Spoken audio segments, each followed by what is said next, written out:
Innal hamdalillah nahmaduhu wa nasta'inuhu wa nastaghfiruh wa na'udzu billahi min shururi anfusina wa min sayyiati a'malina may yahdihillahu fala mudhillalah wa may yudlilhu fala hadiyalah.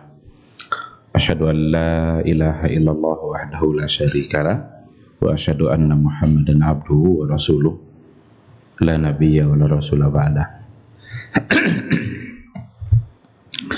Ikhwati fillah, ma'asyiral hadirin wal hadirat, bapak-bapak, ibu-ibu yang dimuliakan Allah, kembali kita bersyukur pada Allah Subhanahu wa taala pada pagi yang ke-8 yang ke-8 Ramadan. Kita alhamdulillah masih dimudahkan oleh Allah Subhanahu wa taala untuk melaksanakan kewajiban-kewajiban kita dalam beragama. Alhamdulillah, sholat subuh berjamaah sudah kita tunaikan.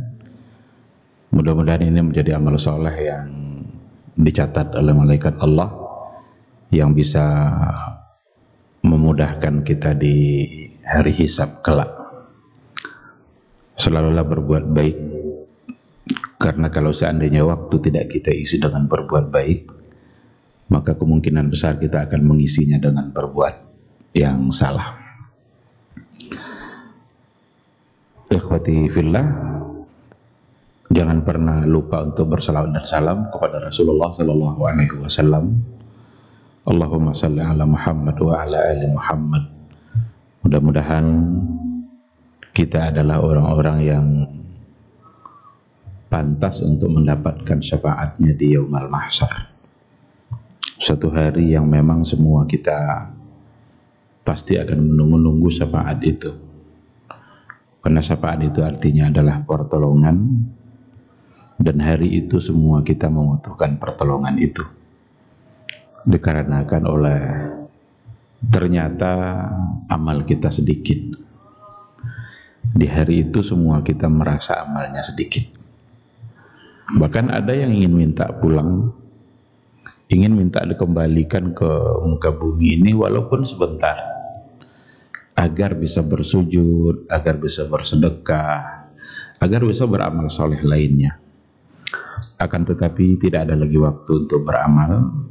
Yang ada adalah waktu di mana kita akan dibalas semua amalan-amalan yang kita lakukan.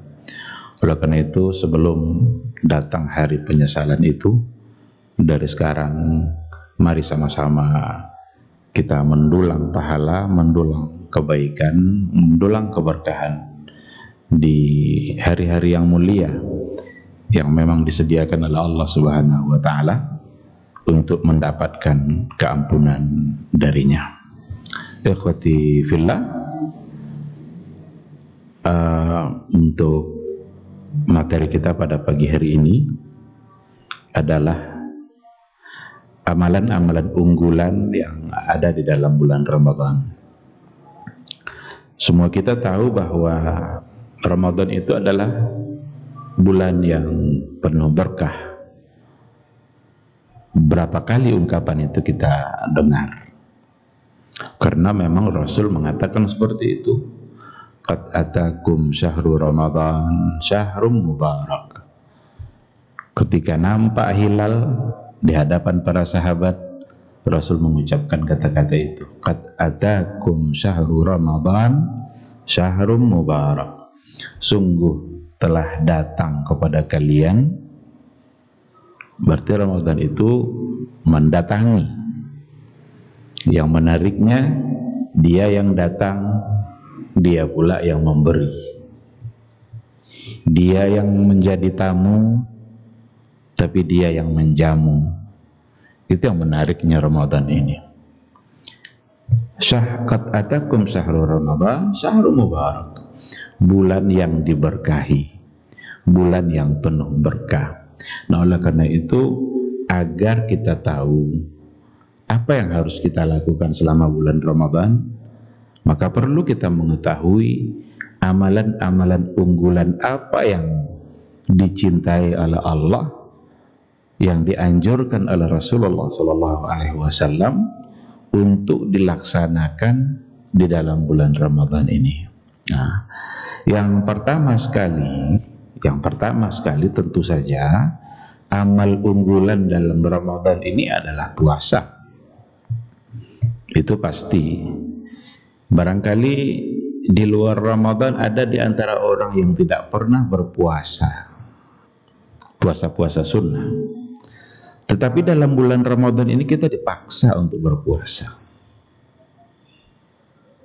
Wajib hukumnya, nggak boleh ditinggalkan. Kenapa ini menjadi amal unggulan? Dikarenakan oleh memang apa yang akan kita dapatkan dari berpuasa itu sesuatu yang memang semuanya adalah untuk kebaikan kita. Dalam hadis dikatakan oleh Rasulullah, man shama yawman fi sabilillah ba'adallahu wajhahu 'anil nari sab'ina kharifa. Barang siapa yang berpuasa satu hari saja karena Allah, di jalan Allah, Allah akan jauhkan wajahnya dari neraka Allah sejauh 70 tahun perjalanan. Itu kalau satu hari. Dan di situ tidak disebutkan apakah puasa sunnah ataukah puasa wajib. Yang jelas man shama yauman, barang siapa yang berpuasa satu hari. Kalau di luar Ramadan berarti ada puasa-puasa sunnah. Tapi kalau dalam Ramadan itu menjadi wajib. Mungkin terabaikan oleh kita di luar Ramadan, tapi dalam Ramadan kita dipaksa untuk mengerjakan itu.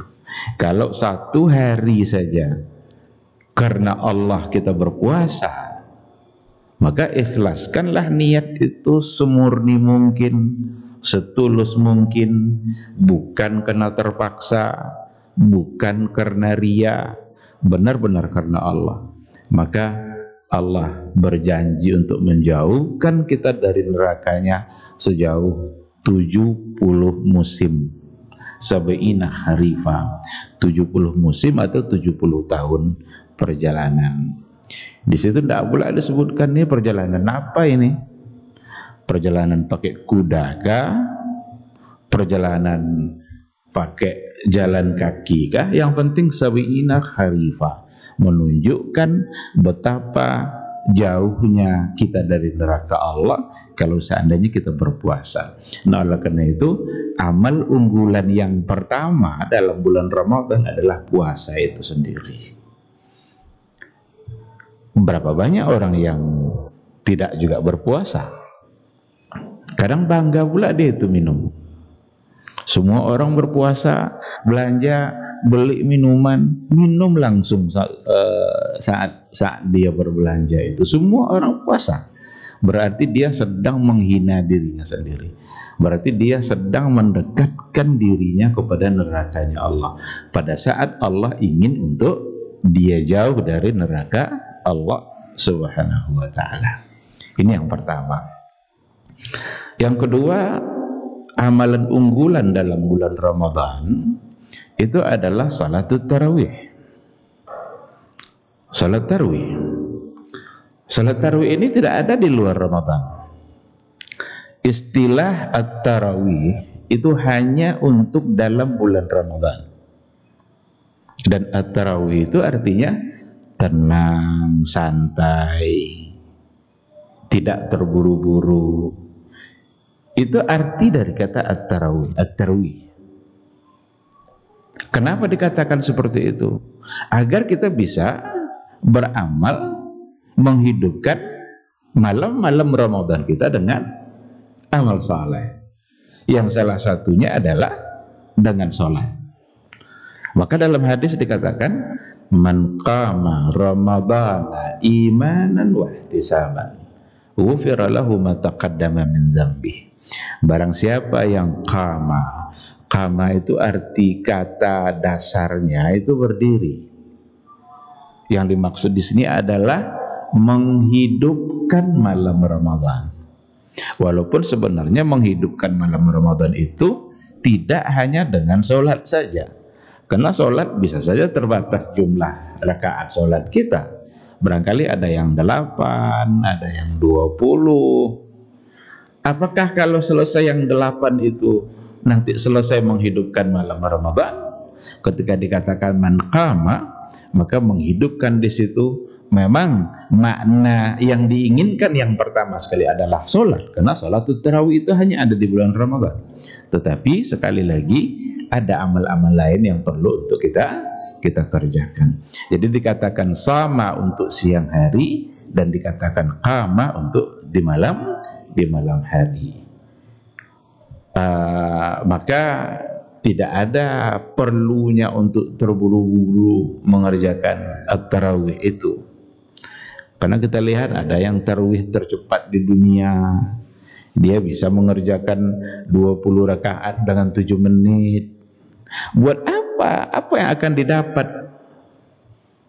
Apa yang akan didapatkan setelah buru-buru seperti itu? Jangan-jangan capek kita kemudian harus nyari tukang urut. Karena begitu kencangnya imam yang akan kita ikuti. Nah, oleh karena itu at-tarawih itu artinya sesungguhnya adalah santai dan bertenang, tenang dan bersenang-senang. Artinya tidak dengan cara-cara yang terburu-buru. Yang ketiga, amalan unggulan yang ada dalam bulan Ramadan itu adalah qiraatul Quran. Qiraatul Quran, membaca Al-Quranul Karim. Dalam hadis Rasulullah sallallahu alaihi wasallam menyebutkan as-siyam wal Quran itu bergandengan. Apa kata Rasul? As-siyam wal Quran yashfa'ani yaumal qiyamah. Puasa dan Al-Quran itu maksudnya adalah membaca Al-Quran. Yashfa'ani yaumal qiyamah. Kedua-duanya akan memberikan syafaat nanti di hari kiamat. Jadi puasa kita, bacaan Al-Quran kita, kedua-duanya akan memberikan syafaat pada hari kiamat nanti.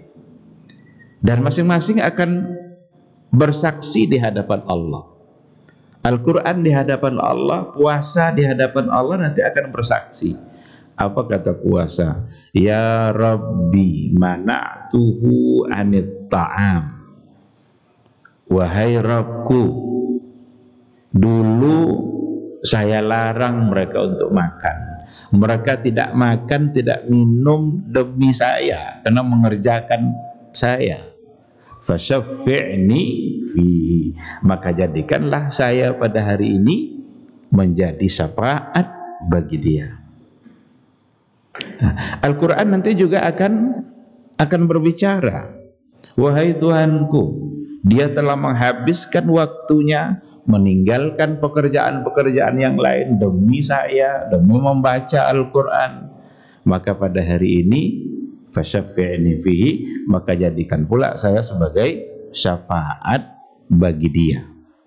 Dan itu nanti pada hari kiamat, pada hari di mana kita dihisab, pada hari di mana amal kita ditimbang oleh Allah Subhanahu wa taala. Di puasa akan berbicara seperti itu. Ini kita tidak bisa akal-akali ini. Kok bisa puasa ngomong? Bagaimana ceritanya kok puasa bisa ngomong? Apakah puasa itu berbentuk? Itu bukan urusan kita. Itu urusan Allah. Tidak usah dicampuri urusan Allah. Tidak akan sulit bagi Allah Subhanahu wa taala untuk membuat Al-Quran itu bisa berbicara. Itu masalah-masalah gaib yang kalau datang dari hadis yang sahih, maka tugas kita hanyalah beriman dan meyakininya. Tidak akan sulit bagi Allah untuk membuat puasa itu menjadi berbicara. Akal kita barangkali tidak nyambung, akal kita barangkali tidak mampu untuk memikirkan itu. Kok bisa puasa bicara? Jangankan puasa, kematian saja itu pada akhirnya akan membentuk satu sosok kemudian disembelih oleh Allah. Ketika kematian sudah disembelih, berarti nggak ada lagi kematian setelah itu. Karena kematian pun pada akhirnya akan mati. Nah, jadi bacaan Al-Quran itu benar-benar akan menjadi syafaat. Ada dalam hadis yang lain, kata Rasul, Iqra'ul Quran fa innahu ya'ti yawmal qiyamati syafi'an li ashabi. Bacalah Al-Quran itu, karena Al-Quran itu akan datang nanti pada hari kiamat syafi'an li ashabi, akan memberikan syafaat bagi ashabi, bagi sahabat-sahabatnya. Siapa yang sahabat Al-Quran? Sahabat apa artinya? Sahabat artinya berteman. Arti kata sahabat itu berteman lengket dan tidak bisa berpisah, tidak siap lagi untuk berpisah. Itu yang sahabat. Kalau seandainya sebentar saja dia berpisah, dia saling nanya. Jadi yang namanya sahabat itu bukan kenal-kenalan begitu aja, enggak. Kalau ada kita ketemu dengan seseorang, baru sekali itu kita ketemu dengan dia, kita tanya nama dia, lalu kita berpisah, itu belum disebut sebagai sahabat. Itu baru pertemanan kenal-kenal biasa. Yang namanya sahabat itu pertemuan dan sulit untuk berpisah, saking akrabnya. Maka orang-orang yang hidup bersama Rasul itu disebut dengan sahabat, karena betapa cintanya mereka dengan Rasul, bahkan tidak siap untuk berpisah.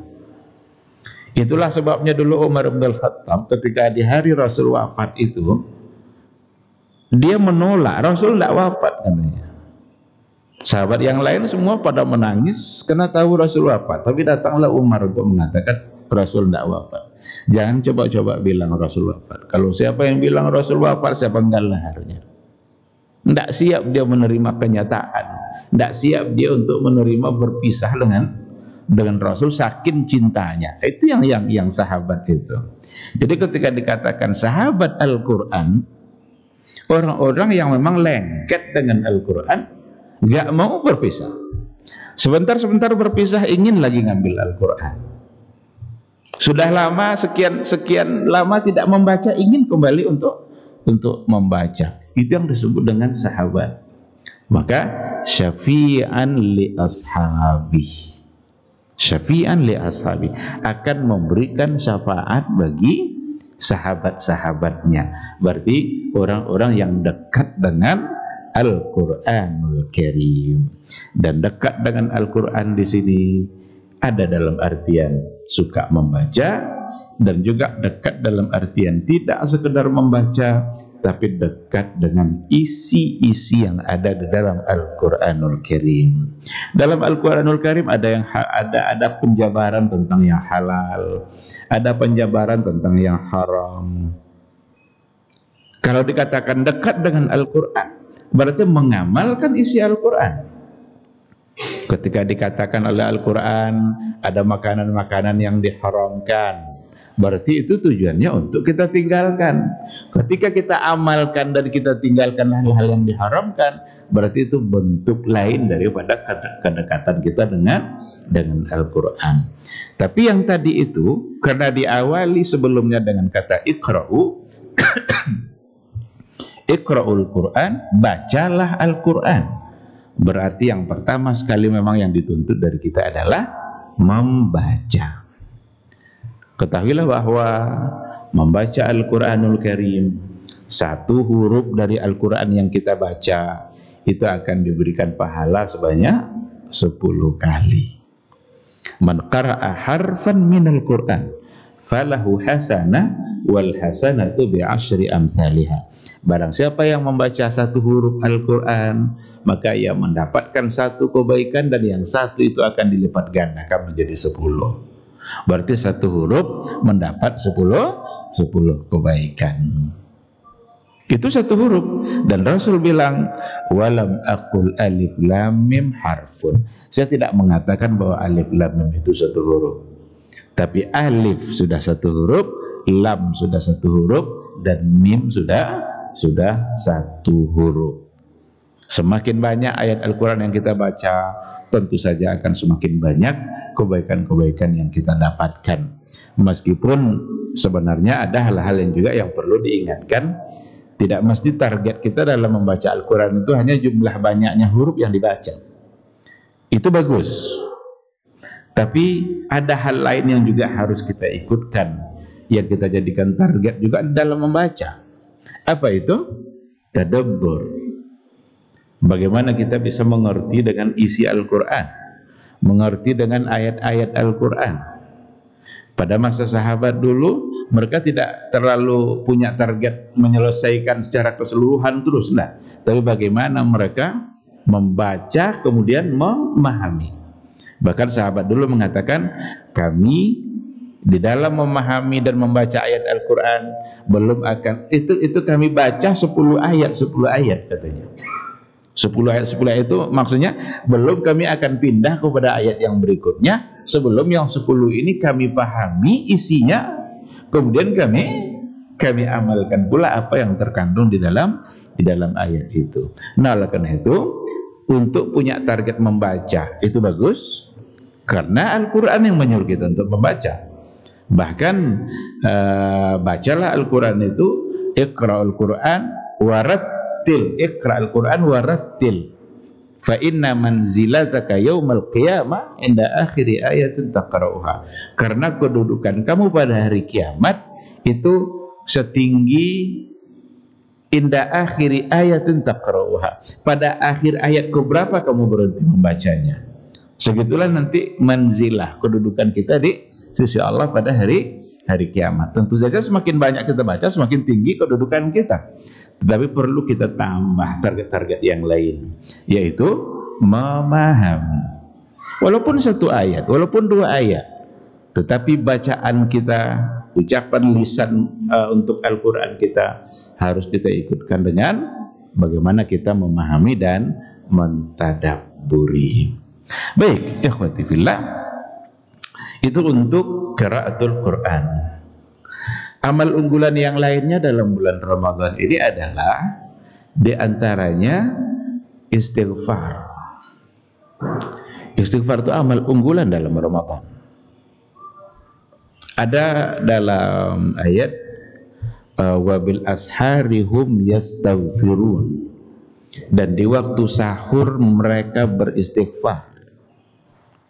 Kita dipaksa bangun dalam Ramadan ini di waktu sahur. Bisa saja kita tidak pernah bangun di waktu itu di luar Ramadan, tetapi dalam Ramadan kita dipaksa, maka bangunlah kita di waktu sahur. Namun yang perlu diingat adalah bahwa amalan di waktu sahur itu yang diperintahkan itu bukan hanya makan. Makan itu ada perintahnya, karena kata Rasul, tasaharu fa inna fis sahuri barakah. Sahurlah kalian, usahakan semaksimal mungkin kita harus sahur, walaupun sedikit, walaupun hanya dengan kurma dan air, tapi harus ada sahur kalau kita berpuasa. Kenapa demikian? Fa inna fis sahuri barakah, karena di dalam sahur itu ada keberkahan. Innallaha wa malaikatahu yusalluna 'alal mutasahhirin. Sesungguhnya Allah dan para malaikat mendoakan mereka-mereka yang bersahur. Tapi ada satu hal yang perlu diketahui, bahwa amalan di waktu sahur itu bukan makan saja, tapi apa? Istighfar. Wabil asharihum yastaghfirun, dan di waktu sahur mereka beristighfar. Maka salah satu dari amal unggulan dalam Ramadan, karena kita dipaksa bangun di waktu sahur, maka adalah beristighfar. Istighfar itu permohonan ampun kita kepada Allah Subhanahu wa ta'ala. Dan dengan cara itulah, kalau Allah kabulkan istighfar kita, maka berarti terhapuslah dosa-dosa yang telah kita lakukan selama ini. Dan berapa banyak dosa yang telah dilakukan itu. Barang siapa yang melazimi, membiasakan istighfar, maka Allah jadikan untuk setiap kesulitannya ada kemudahan. Untuk setiap problem yang dia hadapi ada solusinya. Dan Allah akan berikan dia rezeki dari cara yang tidak dia duga-duga. Jadi luar biasa istighfar ini.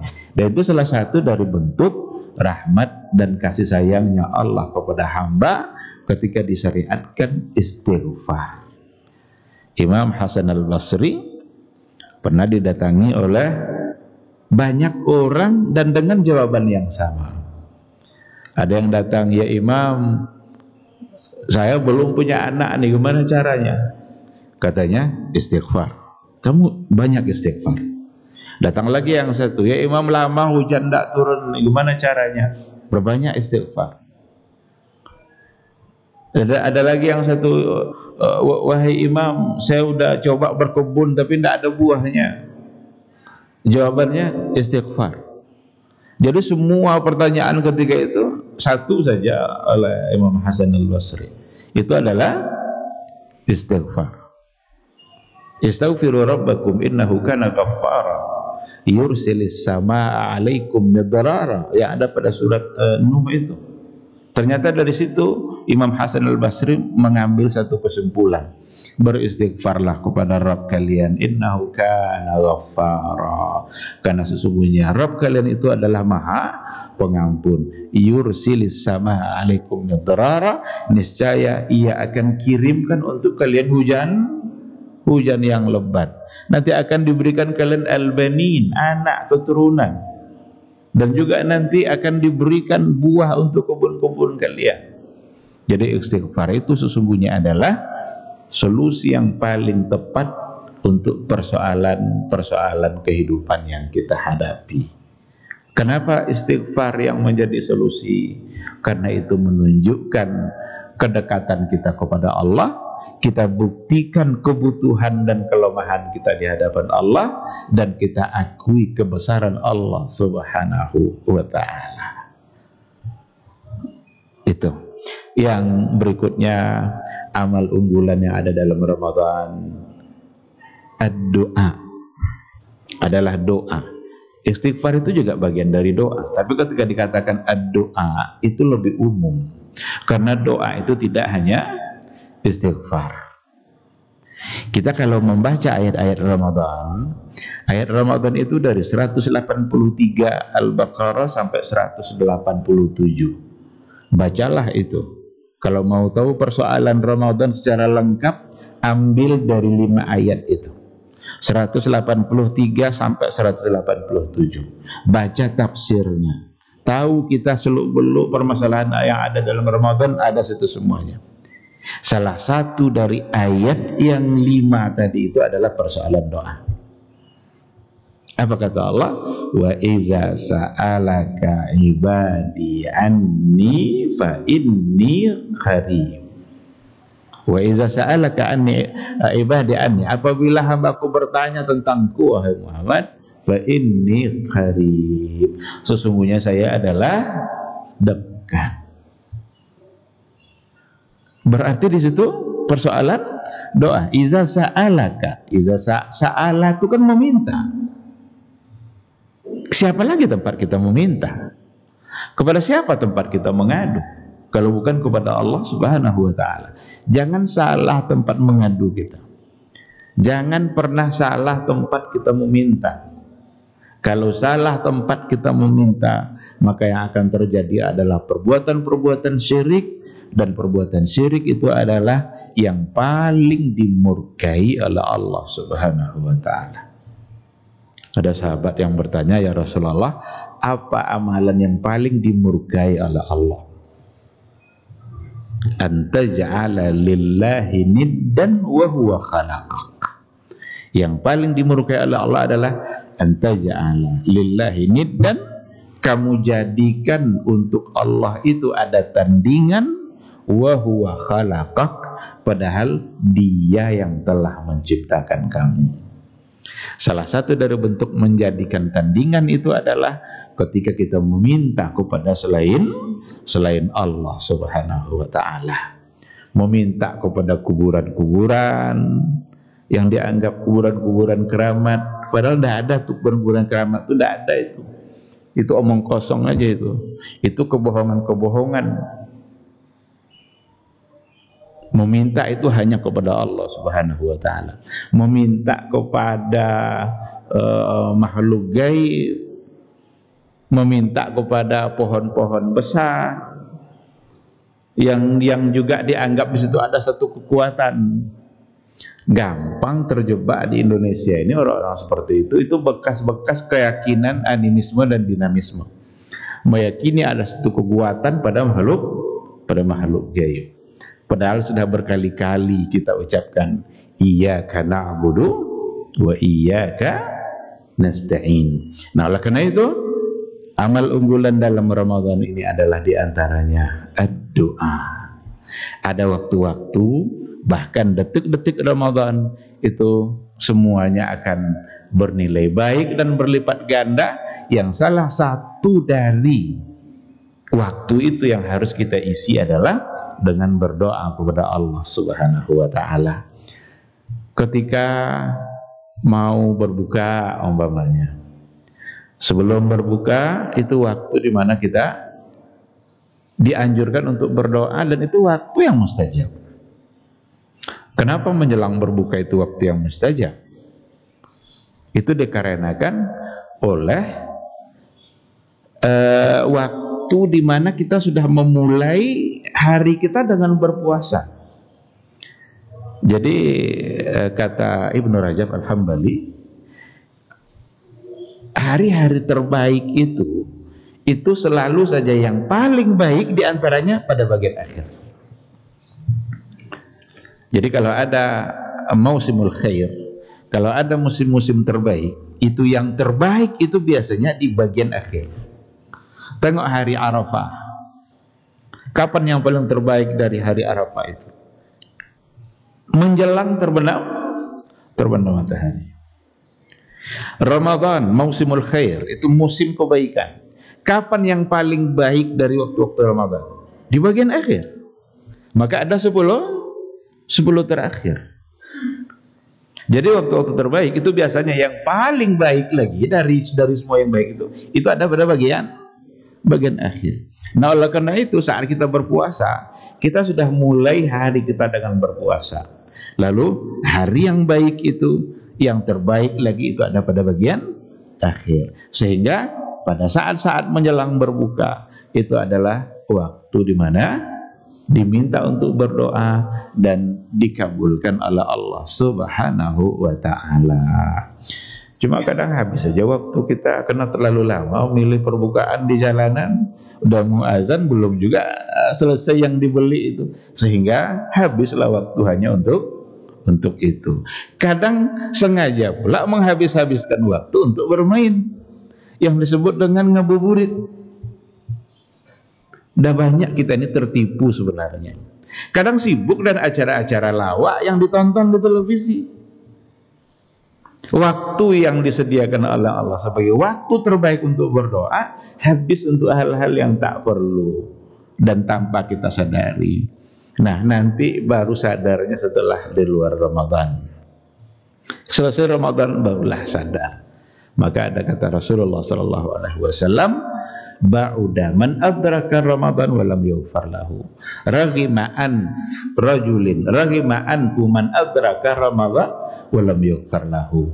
Celaka orang-orang yang apabila memasuki bulan Ramadan, selesai Ramadan nanti walam yughfar lahu, tapi dosa-dosanya tidak terampuni. Ikhwati fillah, ma'asyiral hadirin wal hadirat, rahimani Allahu wa iyyakum. Inilah beberapa amal unggulan yang ada dalam bulan Ramadan, yang mudah-mudahan amal-amal unggulan ini bisa kita laksanakan dan kita bisa memanfaatkan waktu-waktu kita selama Ramadan untuk mengerjakan amal-amal baik. Ada banyak hal amal lain yang tidak disampaikan, ya seperti sedekah. Sedekah itu juga amal unggulan dalam Ramadan.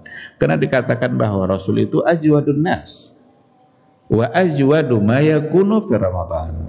Rasul itu adalah orang yang paling dermawan, dan dia lebih dermawan lagi pada saat bulan Ramadan. Bahkan diibaratkan kedermawanan Nabi dalam Ramadan itu karihil mursalah, sama seperti angin yang bertiup kencang. Angin yang bertiup kencang itu lepas aja begitu, tidak ada yang tertahan. Begitulah kedermawanan Rasulullah Sallallahu Alaihi Wasallam. Nah, perlu kita tiru, perlu kita punya target. Kira-kira Ramadan ini berapa infak kita, berapa sedekah yang akan kita berikan? Karena pahalanya mengalahkan pahala sedekah di luar Ramadan. Mengalahkan pahala di luar Ramadan. Semua yang ada dalam Ramadan akan menjadi berlipat ganda. Mudha'afatul a'mal, dilipat gandakan amalan kita, pahalanya oleh Allah Subhanahu wa taala. Dan itu adalah salah satu dari bentuk keistimewaan umat Nabi Muhammad sallallahu alaihi wasallam yang tidak dimiliki oleh umat-umat yang lain. Ikhwati fillah, sungguh akan sangat banyak sekali.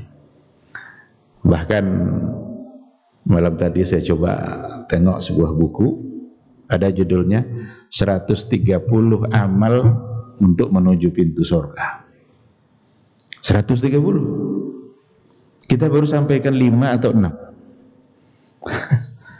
Nah, 130 amal yang menuju pintu surga dalam Ramadan. Begitulah luasnya Ramadan, keberkahan Allah yang ada dalam Ramadan, dan mana yang bisa kita kejar, laksanakan. Siapa tahu waktu tidak berulang untuk kita. Jangan-jangan Ramadan berikutnya kita sudah tidak ada lagi. Mudah-mudahan Allah Subhanahu wa taala selalu memberikan kita taufiknya, membantu kita untuk istiqamah beramal saleh sampai akhir Ramadan nanti, untuk kemudian kita benar-benar menjadi orang-orang yang bertakwa. Wallahu Subhanahu wa taala alam. Ini yang bisa saya sampaikan untuk pagi hari ini. Kalau seandainya ada mungkin satu atau dua pertanyaan yang perlu untuk didiskusikan, dipersilahkan.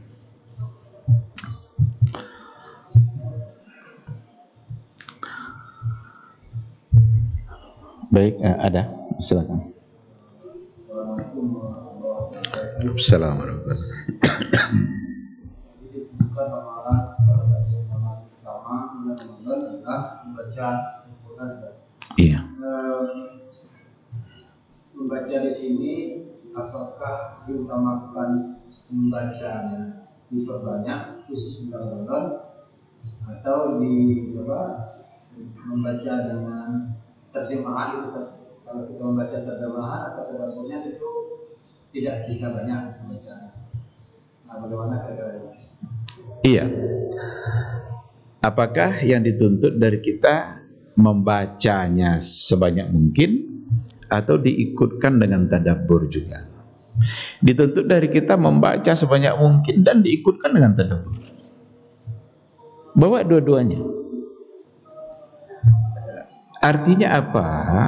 Kita kalau coba lihat memang beberapa riwayat dan fakta sejarah yang ada pada Rasulullah Sallallahu Alaihi Wasallam, ada sesuatu yang bisa ditarik kesimpulan ke arah memperbanyak bacaan itu.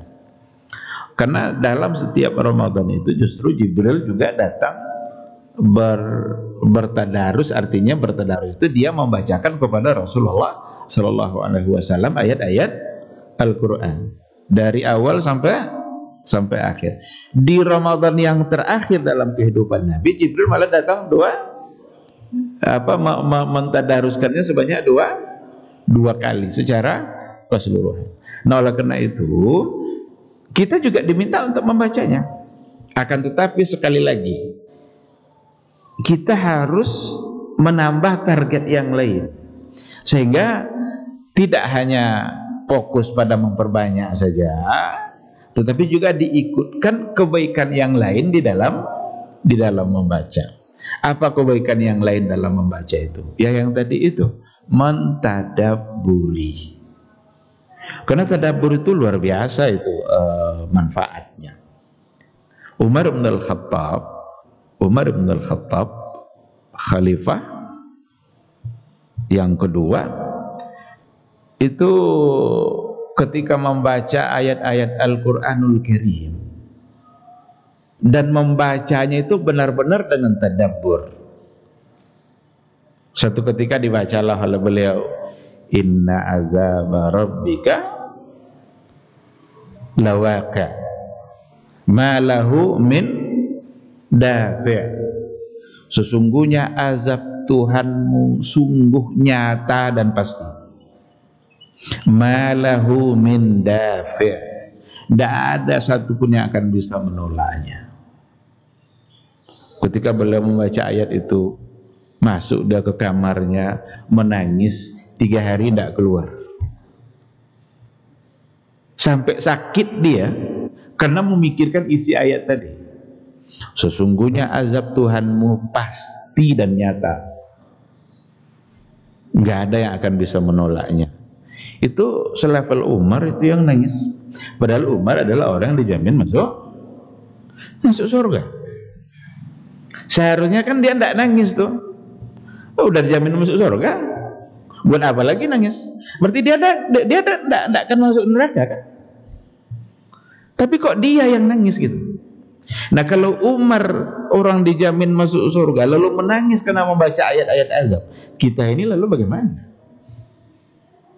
Tidak ada jaminan surga bagi kita. Umar ada jaminan surganya. Tidak akan tersentuh dia oleh nerakanya Allah itu karena Rasul yang menjamin, tapi nangis dia. Ini karena tadabbur.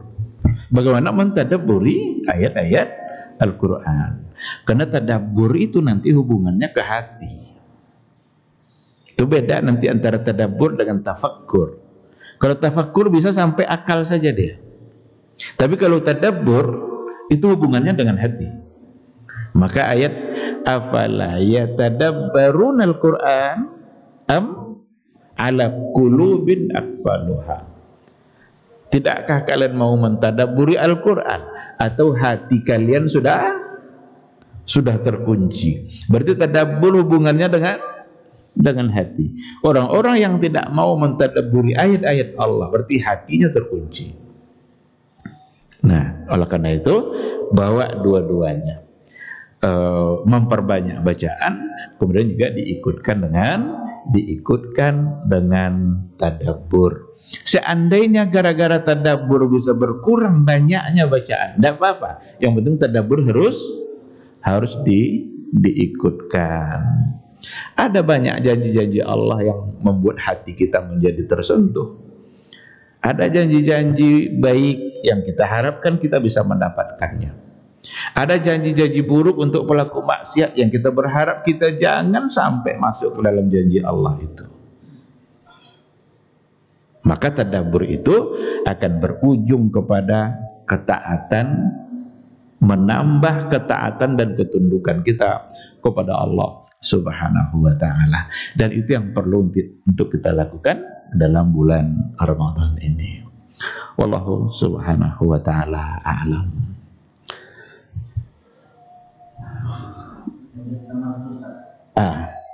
Ya, silakan. Terkait dari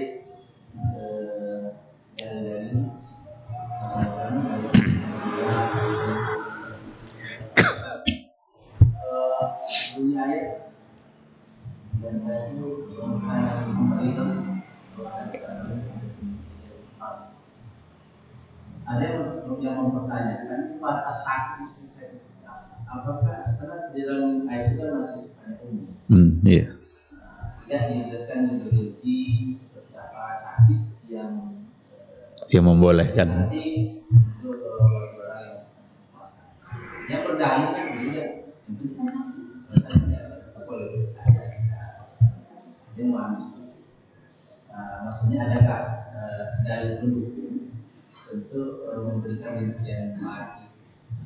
Yang pertama, yang kedua tentang zakat fitrah. Zakat fitrah ini itu afdalnya kita memberikan contoh. Ada kedua kita yang di kampung, kemudian kita ingin membayarkan zakat mereka. Itu boleh atau diambilkan di kampungnya atau boleh di tempat kita berdomisili. Padahal kan yang kita orangnya berada di kampung. Iya. Mana yang masih? Ya, baik, terima kasih.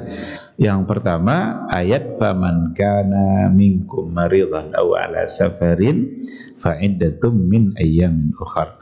Barang siapa yang sakit atau dalam keadaan safar, musafir perjalanan jarak jauh, boleh dia tidak berpuasa, dapat keringanan untuk tidak berpuasa, hanya saja fa iddatum min ayyamin ukhar.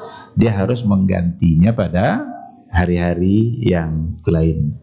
Sekarang pertanyaannya, sakit itu seperti apa? Sakit, apakah semua sakit?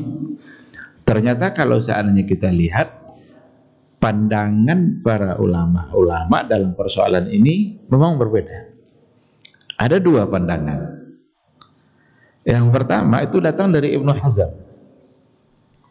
Ibnu Hazm al-Zahiri mengatakan kata maridan yang ada di dalam ayat itu berlaku untuk semua sakit. Ini kata Ibnu Hazm. Karena Al-Quran juga tidak membatasi.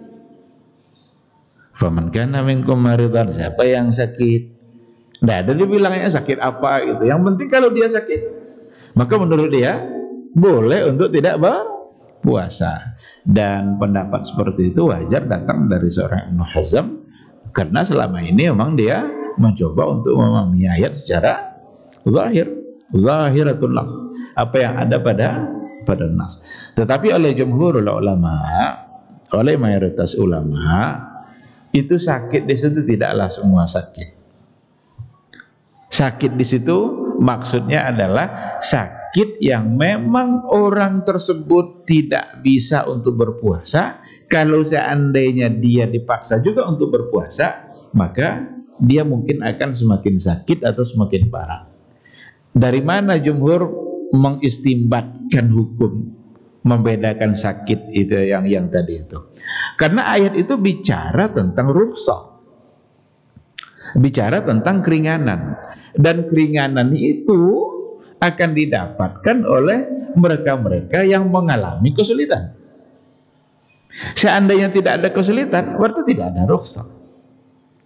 Sehingga dipahamilah bahwa sakit itu sakit yang di situ memang membuat seseorang sulit untuk berpuasa.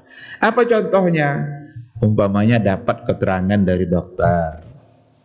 Boleh dijadikan patokan keterangan dari dokter, seorang dokter yang muslim, yang amanah, yang mengatakan bahwa sebaiknya ibu tidak berpuasa, sebaiknya bapak tidak berpuasa karena begini-begini. Kalau ada keterangan seperti itu, berarti bisa menjadi patokan untuk tidak berpuasa. Nah, jadi oleh jumhurul ulama yang dimaksud dengan sakit di situ sakit yang memang di situ ada kesulitan yang membuat dia sulit untuk berpuasa, maka boleh dia untuk tidak berpuasa. Yang kuat dalam hal ini ya insya Allah jumhur ulama, karena kalau semua sakit nanti bisa aja sakit-sakit sedikit, flu atau apa, adalah sehari ini tidak puasa karena sakit. Dibacanya ayat kan, faman kana minkum maridan aw ala safarin, atau pas iris-iris bawang kena pisau sedikit, langsung buka. Kenapa? Faman kana minkum maridan aw ala safarin. Jadi nanti semua sakit akan dikatakan sebagai alasan. Maka jumhur ulama memberikan batasan. Karena itu berhubungan dengan keringanan, rukhsah, dan rukhsah itu biasanya berhubungan dengan adanya hal-hal yang membuat dia menjadi sulit. Itu untuk yang pertama. Yang kedua tentang zakat fitrah, yang paling afdal memang memberikan zakat fitrah itu di mana kita berada, di lingkungan di mana kita bergaul. Karena zakat fitrah itu tujuannya ya bagaimana kita menjalin kedekatan, keakraban dengan masyarakat di mana kita tinggal. Tapi kalau seandainya dibayarkan di tempat lain, bukan pula berarti itu menjadi sesuatu yang tidak sah. Kalau sudah ditunaikan apa yang menjadi kewajiban, umpama kita yang membayarkan untuk orang tua kita di sini, umpamanya kita ada di sini, Orang tua mungkin entah di Sumbar, entah di Sumatera Utara. Lalu kita bayarkan di sini atas nama dia. Berarti kewajiban sudah selesai. Namun ada yang lebih baik, di mana kita memberikannya di tempat di mana kita, lingkungan di mana kita berada. Tapi bukan berarti membatalkan atau membuat tidak sah kalau seandainya diberikan pada tempat yang berbeda. Wallahu subhanahu wa ta'ala alam. Kalau menyambung yang tadi juga kemarin tadi terkait dengan safar gitu kan. Jadi alasan ada ungkapan mengatakan sakit itu tidak menjadi sebab mengambil dosa itu. Sama halnya dengan safar. Kalau safar itu kalau kita bawa zaman dulu ada sekarang ini kan boleh katakan safar sekarang ini kan tidak tidak ada berat kita melakukannya, apalagi dengan perintah yang begitu banyak sekarang ini kan. Dan hukuman saja sekian kilo kan sudah ini, tapi tidak ada memberatkan, dan itu kita boleh mengambil keringan di situ. Atau boleh jamaah dengan kan bagian dari keringanan. Iya. Kita tidak merasa sulit dalam melakukan safar itu, tapi kita boleh mengambil keringanan itu. Makanya yang saya gitu. Iya. Untuk safar, memang safarnya itu yang menjadi illat. Jadi safarnya itu yang menjadi illat dibolehkan berbuka, tapi bukan mewajibkan berbuka. Jadi tidak mewajibkan, tapi dibolehkan. Dengan arti kata, kalau seandainya ada orang yang umpamanya dia safar, dia mau tetap berpuasa, bisa. Tetapi dia dibolehkan untuk berbuka karena safar itu, dan safar itu terukur melalui jarak. Safar itu terukur melalui jarak. Sehingga jarak ini yang jadi patokan. Kalau sakit tidak ada ukurannya, tidak ada jarak apa gitu kan. Oleh karena itu dikembalikan kepada kondisi di mana dia sulit atau tidak. Sedangkan safar itu memang jarak itu yang jadi patokan, karena itu yang terukur. Namun sekali lagi bukan sebagai dia wajib untuk berbuka, tapi dibolehkan. Maka kata Ibnu Hajar ketika dia menganalisa hadis tentang berbuka waktu safar itu, kan ada banyak hadis. Ada Nabi mengatakan la khaira fis siyami fis safar, laisa minal birri asyamu fis safar. Tidaklah ada kebaikannya kalau berpuasa di waktu safar. Ada hadis. Tidak ada kebaikan, laisa minal birri, tidak menjadi sesuatu yang baik jika dia tetap berpuasa pada saat dia safar. Tapi ada lagi hadis yang lain, ketika Rasul safar, Rasul berpuasa. Sementara Rasul juga yang bilang tidaklah menjadi satu kebaikan berpuasa di waktu safar. Ketika Rasul dengan para sahabatnya dalam satu perjalanan untuk berperang di waktu puasa, Nabi menyuruh orang semuanya berbuka, tapi tidak ada yang berbuka, puasa semua. Akhirnya diambillah oleh Nabi segelas air dan diminumnya di hadapan para sahabat itu. Ketika Nabi minum itu, barulah sahabat semua berbuka. Kata Rasul setelah itu, kalau ada juga lagi orang yang berpuasa, ulaikal usa. Mereka itu durhaka. Akhirnya mereka semua berbuka. Jadi dari hadis itu dianalisa oleh Ibnu Hajar Al-Asqalani, dia mengatakan begini. Dalam persoalan berbuka di waktu safar ada berapa kemungkinan. Bagi orang yang merasa tidak sanggup untuk berpuasa, dia mesti berbuka. Jangan lanjutkan, berdosa dia kalau tetap berpuasa juga, karena dia tidak sanggup. Bagi orang yang merasa sanggup, Lanjutkan puasa. Wa antasumu khairul lakum, berpuasa lebih baik bagi kamu. Tapi bagi yang imbang 50-50, sanggup tidak sanggup sama aja bagi dia, maka boleh memilih mau buka atau tidak berbuka. Nah, itu dalam persoalan berbuka waktu safar. Oleh karena itulah para ulama cenderung mengatakan yang menjadi alasan untuk berbuka di waktu safar itu safarnya, bukan masyaqqahnya. Karena masyaqqah tidak terukur, sedangkan safar bisa diukur melalui jarak.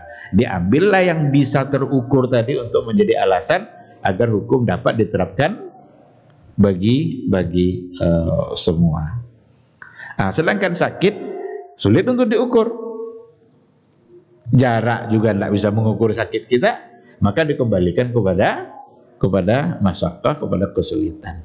Wallahu subhanahu wa ta'ala. Tapi memang ada yang seperti itu. Berarti Ibnu Hazm, dia pengikut Ibnu Hazm. Karena yang namanya Ibnu Hazm mengatakan asal sakit sesuai dengan ayat. Faman kana minkum maridan aw ala safarin fa'idatun min ayyamin ukhar. Jadi diikhtilafkan makna itu oleh di kalangan para ulama. Wallahu subhanahu wa ta'ala alam. Ya.